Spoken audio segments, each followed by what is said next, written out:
एक लड़की जो सिविल सर्विस की तैयारी कर रही थी और साथ में बिहार की फेमस टिकटॉकर, जब वो सिविल सर्विस की तैयारी करती थी, अपनी तैयारी करने के लिए उसने दिन रात एक कर दिया।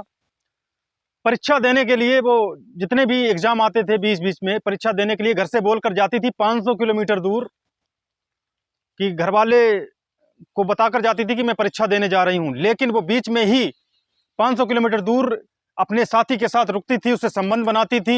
ये सिलसिला लगातार चलता रहा। आपको हम बता दें कि घर वालों को लड़की के ऊपर इतना विश्वास था कि एक दिन मेरी बेटी मेरा नाम रोशन करेगी। लेकिन उसने नाम तो रोशन किया, जिस तरीके से अखबारों में उसका नाम छपा, ये काफ़ी शर्मसार करने वाला था। नमस्कार, आदाब, मैं हूं दानिश और आप देख रहे हैं हमेशा की तरह डी भारत। आज की जो सच्ची घटना है मैं आपको बताने वाला हूं। उत्तर प्रदेश के जिले बिल्लौर से 2 जून 2022 सुबह के 7-8 बज रहे होंगे। थाने में तैनात सिपाही देश दीपक जब थाने में नहीं आया, क्योंकि वह थाने से करीबन 500 या 600 मीटर की दूरी पर ब्रह्मा नगर कॉलोनी में या ब्रह्मा नगर मोहल्ले में रहता था। तो जब वो थाने में नहीं आया तो उसका एक साथी उसे देखने के लिए गया। खिड़की से उसने जब देखा दरवाज़ा बंद था, देश दीपक के कमरे का दरवाज़ा बंद था, तो उसके साथी ने, उसके दोस्त ने उसे खिड़की के जरिए से उसे देखा तो उसकी लाश जो है खून में लथपथ पड़ी हुई थी बेड पर। दौड़ता हुआ वो थाने पहुंचता है, थाना के उच्च अधिकारियों को बताता है। जब थाने के उच्च अधिकारियों को इसकी सूचना लगती है तो वो दौड़े पांव उसी ब्रह्मा नगर में पहुंचते हैं। उसके साथ जो पुलिस को दौड़ता देख मोहल्ले के आसपास के लोग भी दौड़कर उसके पीछे जाते हैं। पुलिस दरवाज़ा तोड़ती है कमरे का, देश दीपक के कमरे का दरवाज़ा जब तोड़ती है तो उसमें खून में लथपथ देश दीपक की लाश को पड़ा देखती है तो उसके पसीने छूट जाते हैं। इसकी सूचना कानपुर पुलिस को दी जाती है। वहीं कानपुर पुलिस और लखनऊ पुलिस भी इसमें इन्वॉल्व हो जाती है। लगातार 24 से 48 घंटों के बीच में जांच होती है, लेकिन अभी तक घटना का खुलासा नहीं हो पाया था। जब देश दीपक के मोबाइल की सीडीआर निकाली जाती है तो उसमें तकरीबन 1 दर्जन से अधिक लड़कियों के नंबर निकलते हैं, जिससे देश दीपक दिन रात बात करता था, उनसे मीठी मीठी बातें करता था, उनसे प्यार भरी बातें भी करता था। जब पुलिस ने उन 12 से 13 लड़कियों को उठाया, उनसे बातचीत की, उनसे पूछताछ की, तो ऐसा कोई क्लू नहीं मिल रहा था जिससे ये पता लगाया जा सके कि देश दीपक की हत्या किसने की थी। जब पुलिस ने और इन्वेस्टिगेशन की तो दोबारा उस नंबर की, देश दीपक के नंबर की सीडीआर निकाली तो उसमें एक नंबर कॉमन दिख रहा था, जो बिहार की रहने वाली लालसा उर्फ लाली, जो फेमस टिकटॉकर थी, उसका निकलता है। जब पुलिस ने उसको गिरफ्तार किया, वहां जाकर टीम लगाई, बिहार पहुंचकर लालसा को जब गिरफ्तार किया गया, गिरफ्तार करके वो पुलिस थाने में लाई, उससे इन्वेस्टिगेशन की। उत्तर प्रदेश की बिल्हौर पुलिस जब पूछताछ कर रही थी तो लालसा और लाली ने चौंकाने वाले खुलासा किया। लालसा ने बताया, जो बताकर आपके पसीने छूट जाएंगे, तो उसने बताया कि हमारी दोस्ती देश दीपक से टिकटॉक के जरिए से हुई, क्योंकि वो देश दीपक भी सोशल मीडिया पर, टिकटॉक पर या अन्य सोशल मीडिया प्लेटफॉर्म पर अपने वीडियो बनाता था, तो वो हमारे वीडियो लाइक करता था, कमेंट करता था। इससे धीरे धीरे दोस्ती बढ़ी दोनों के बीच में। लालसा उर्फ लाली ने ये बताया कि दोस्ती कब प्यार में बदल गई धीरे धीरे, इसका उसे अंदाजा भी नहीं लगा। दोनों ने नंबर एक्सचेंज किए, दोनों में बातचीत होने लगी।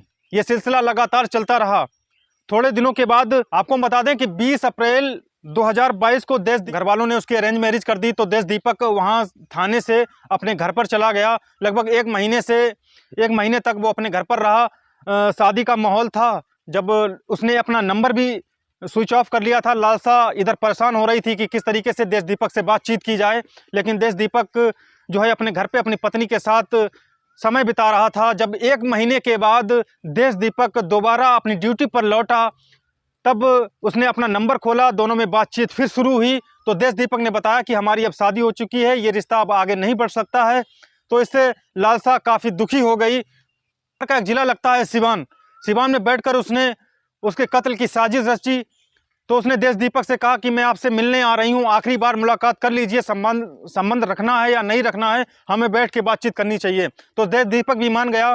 तो वो अपने जो लालसा थी वो अपने भतीजे के साथ कानपुर सेंट्रल पहुंची। कानपुर सेंट्रल से देश दीपक ने उसे पिकअप किया, वो अपने यहाँ पर थाने ब्रह्मा नगर अपने रूम पर लेके आया।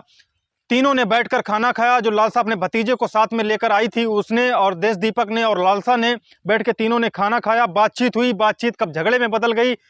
जब झगड़े में बदल गई तो लालसा ने बताया कि जो अपने साथ वो 500 किलोमीटर अपने घर से दराती लाई थी, अपने बैग में डालकर, उसी दराती से उसने उसके गले को रेत दिया और गमछे में उसकी गले को लपेटकर गमछे से उसे जो है मार दिया, गला दबा दिया, जिससे उसकी मौत हो गई। दोनों ने मिलकर इस घटना को अंजाम दिया। उसके भतीजा जो अपने साथ लाई थी लाली, तो ये सच्ची घटना मैं आपको बता रहा था। तो फिर पुलिस जैसे जैसे पूछताछ कर रही थी तो उसने बताया कि मैं फिर कत्ल करके, हत्या करके बाहर से देश दीपक के जो रूम था उसे बंद कर दिया और वहां से निकल गई। पुलिस को जब इसकी सूचना लगी, महज 48 घंटों के भीतर पुलिस ने इस घटना का खुलासा कर दिया, क्योंकि सवाल उठ रहे थे कि एक सिपाही के साथ, एक पुलिस वाले के साथ ऐसी घटना हो सकती है, तो आम नागरिक जो है उसके साथ कैसे पुलिस उसमें उसको सुरक्षा दे पाएगी, ये घटना सवाल उठ रहे थे। लेकिन से और कानपुर की पुलिस ने और बिल्हौर पुलिस ने, तीनों ने मिलकर इस घटना का खुलासा किया। दोस्तों, जिस तरीके से उसके लालसा के जो है घर वाले सपना देख रहे थे कि मेरी बेटी जो है मेरा नाम रोशन करेगी, खबर छपती है तो उनके पैरों तले जमीन खिसक जाती है। अब दोनों परिवार, उधर से लालसा की परिवार भी पीड़ित हो गया है, उधर फिरोजाबाद का रहने वाला था देश दीपक, उधर भी उसके परिवार में कोई नहीं रहा है। तो दोस्तों, घटना का उद्देश्य किसी की सुनाना, किसी की भावनाओं को ठेस पहुंचाना नहीं था। हमारा मकसद था कि आपको जागरूक कर सकें। झूठ की बुनियाद पर रिश्ते कायम नहीं हो सकते, झूठ की बुनियाद पर रिश्ते नहीं चल सकते हैं। तो चलिए, ये थी घटना बिल्हौर से जो आपको देश दीपक के बारे में बता रहा था। ऐसी घटना हम अगले हफ्ते आपको दिखाएंगे। तब तक बने रहिए और देखते रहिए डी भारत। अगर फेसबुक पेज पर हमारा चैनल देख रहे हैं तो उसे फॉलो कर लें, अगर यूट्यूब पर देख रहे हैं तो उसे सब्सक्राइब कर दें। हमें दीजिए इजाज़त, मिलते हैं ऐसी ही सच्ची घटना के साथ। नमस्कार, जय हिंद।